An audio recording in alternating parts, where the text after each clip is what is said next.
Olá, pessoal. Dando continuidade aqui, então. Agora nós vamos falar sobre sobrecarga ventricular esquerda. Qual que é a dificuldade de ver sobrecarga do ventrículo esquerdo?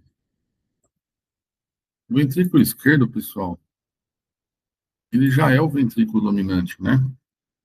Ele já é o ventrículo com maior massa muscular. Então, naturalmente, ele já é maior do que o direito. Tá? Então, às vezes, um pouco da dificuldade do diagnóstico reside aí. Então, tem vários índices, né? Tem vários é, sinais aí que nos ajudam a calcular sobrecarga ventricular esquerda. E toda vez que tem muitos sinais para objetivando uma mesma coisa, é porque nenhum é tão bom assim, tá?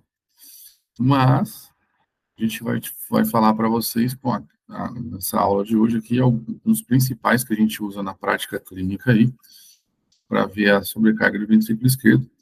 É muito comum ver pacientes hipertensos, pacientes que a pressão está totalmente descontrolada, que o ventrículo tem que forçar mais para contrair, para vencer essa pressão, essa resistência, né? E acaba hipertrofiando no decorrer dos anos.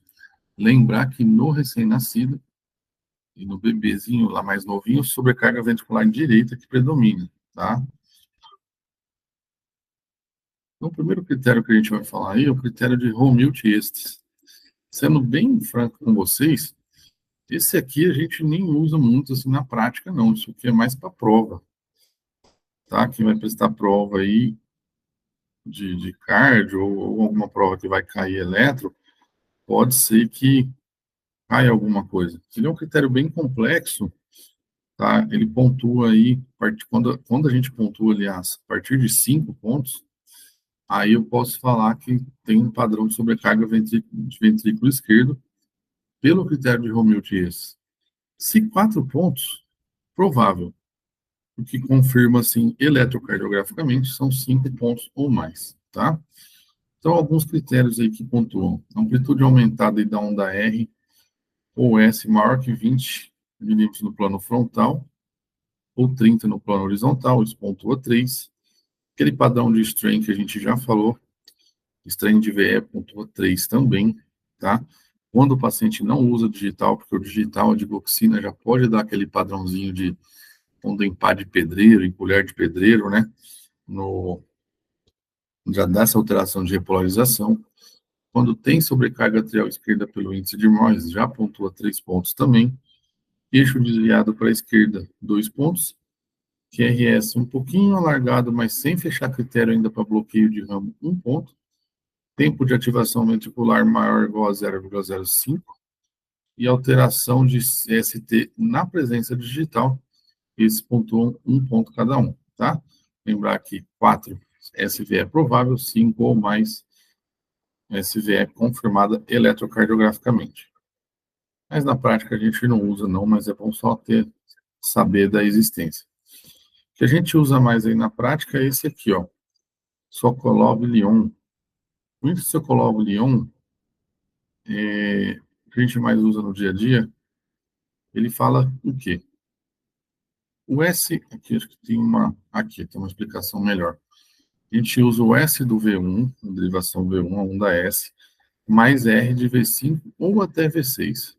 A gente acaba estendendo às vezes para V6, mas o critério original é S de V1 mais R de V5 ou V6, que nem aqui, ó. S, quanto que tem um S aqui? Já foi calculado, 17 milímetros. E o R de V5, 29 milímetros. 17 mais 29, 46.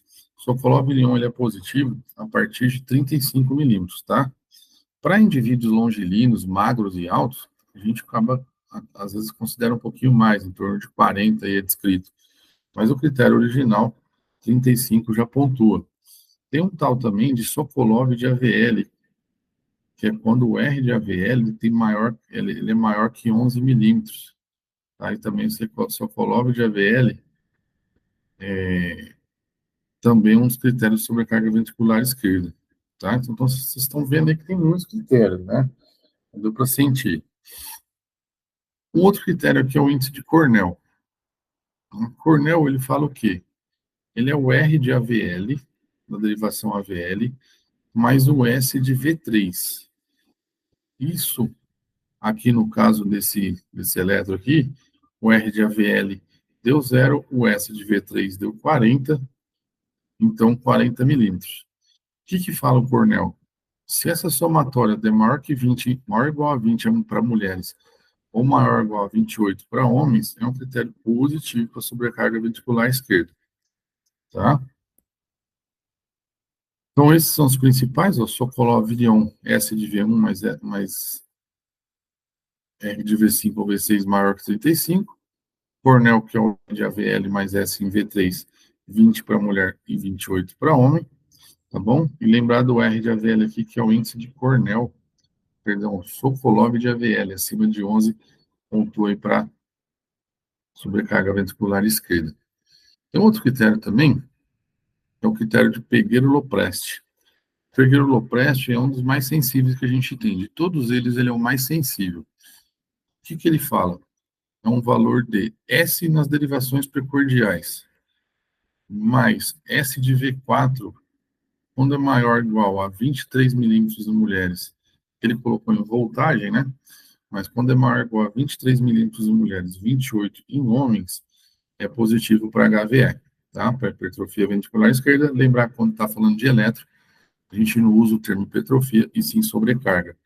Então, S de V4 mais S de qualquer outra derivação aí no plano precordial, no plano horizontal, geralmente a gente pega o maior S, tá? S de V4 mais maior S de qualquer derivação no plano horizontal, isso maior que 23 milímetros para mulher ou 28 para homem, critério positivo de sobrecarga ventricular esquerda. Aqui outros critérios também que se podem usar, tá? Lembrando aqui do Cornell, Sokolov Lyon, tem o índice de Lewis, que a gente quase não usa, tem o Gubner também. Gubner é o R de D1 mais S de D3, ó. R de D1 mais S de D3 acima de 25 milímetros também é um critério de sobrecarga ventricular esquerda. R de AVL, ó, que é o que a gente falou, Sokolov de AVL maior que 11, tá? Então, são vários critérios aí para avaliar a sobrecarga ventricular esquerda e lembrar quando tem muito, assim, nenhum é tão bom, tá? O Romildt esses a gente usa mais, assim, para ensinar para os alunos, para os residentes, para saber, para ter conhecimento dele, porém não é o que a gente usa na prática. Na prática, a gente acaba usando mais o Sokolov Lyon, o Sokolov de AVL, que é esse último aqui, o R de AVL, o Cornell também eu uso bastante, e o Peguero-Lopresti, que foi esse último que eu mostrei para vocês, tá? Então, alguns exemplos aqui para a gente treinar, ó. Critério de sobrecarga ventricular esquerda. Às vezes, só de ver a amplitude do QRS aqui, a gente já vê que ele vai fechar critério para sobrecarga ventricular esquerda, né? Olha aqui, S de V1, R de V5 ou V6. 20, 25 milímetros aqui, V5. Pode usar também um S de V2 aqui, ó. 30, 35, 40, 45. 45 é maior que 35, positivo para sobrecarga ventricular esquerda, pelo Sokolov, né? Olha a outra aqui, o V5, você nem vê o final do QRS, ó. Olha o tamanho de V5, olha o tamanho de S de V1, tá? Então já fecha aí 35 tranquilo. Olha o Cornell, vamos treinar o Cornell aqui, ó. R de AVL mais S de V3. O Cornell aqui não vai fechar, aqui é mais por Sokolov e Lyon mesmo. É porque lembrar que o Cornell é o S de V3, não é o R, hein? Cuidado. Isso aqui é até uma pegadinha aqui, ó. Quase que eu caí nessa pegadinha. Mas aqui, só para lembrar, ó, critério de Sokolov-Lyon, né? E aqui tem aquele padrãozinho também que a gente chama de strain, lembra? O strain nada mais é que um infra de ST, com inversão de onda T, e um elétrico com padrão de sobrecarga ventricular, tá? Aqui também mostrando o Sokolov-Lyon. 3, 4, 5, 6, 7, 8, 9, 10. Passa tranquilamente 35 milímetros, que são 7 quadrados, né? O S de V1 com o R de V5 e V6. Olha o padrão strain também aqui, ó, em linha de ST com inversão de onda T, né? Ó, tem uns que é tão grande, ó, olha o R de AVL aqui, que já fecha essa Sokolov de AVL, ó. 15 milímetros aqui tem uma VL, precisa de 11, né? Olha o tamanho do S de V3, já fecha a Cornell também, R de AVL com S de V3. Já fecha também aqui o Sokolov Lyon, né? Então, só para vocês verem quanto muitos critérios a gente tem para usar, lembrar que amplitudes aí muito grandes, lembrar da sobrecarga ventricular esquerda, tá? São vários critérios que a gente tem para aplicar.